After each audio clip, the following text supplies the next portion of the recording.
బహుశా ఈ జనరేషన్ స్టార్స్లో ఆయన ఒక్కరికే ఆ గౌరవం దక్కింది. అందరూ చిరంజీవి గారి సినిమా టికెట్లు కావాలి, చిరంజీవి గారి సినిమా టికెట్లు కావాలి అనే తప్ప చిరంజీవి సినిమాని ఎవరో ఏకవచనంతో అనట్లే. అది నిజంగా ఈ జనరేషన్ హీరోస్లో ఆయన సాధించిన విజయంగా నేను అనుకుంటున్నా. సినిమాలో యాక్ట్ చేసిన అందరూ, వెంకటేష్ గారు కానీ అందరూ సినిమా పండగ సినిమాలాగా అసలు ఊహించినంత రెవెన్యూ, ఎవరు ఊహించినంత డబ్బు చేస్తుంది ఈ సినిమా. ఈ సినిమాలో అందరూ చిరంజీవి గారి కామెడీ గురించి, ఆయన సాంగ్స్ గురించి మాట్లాడుతున్నారు. కానీ ఈ సినిమాలో ఒక సీను అనిల్ రావుపూడి అత్తా కోడళ్ళ మధ్య ఒక సీన్ చేశాడు. ఆ తర్వాత చిరంజీవి గారు ఆయన పిల్లల్ని పట్టుకున్న scene. Hats off to Anil. నిజంగా అంత పరిణితి చెందినట్టుగా ఆ సీన్ రాశాడు, తను తీశాడు.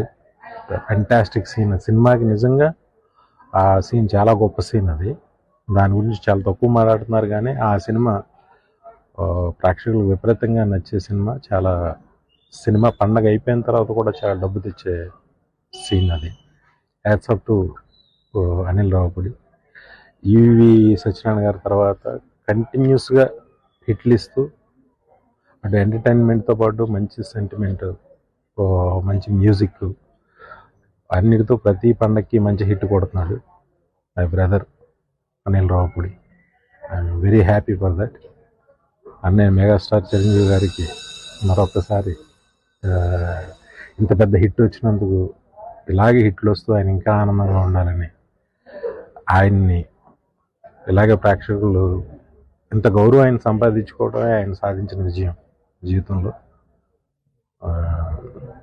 థ్యాంక్స్ అన్నయ్య. మీతో 2 సినిమాలు చేసే అవకాశం నాకు ఇచ్చారు. ఇప్పుడున్న యంగ్స్టర్స్ అందరికీ మంచి మీతో సినిమా చేయాలనే ప్రతి యంగ్స్టర్ అనుకుంటాడు. ప్రతి యంగ్స్టర్కి మీ సినిమా చేసే అదృష్టం రావాలని మనస్ఫూర్తిగా కోరుకుంటున్నాను. Thank you.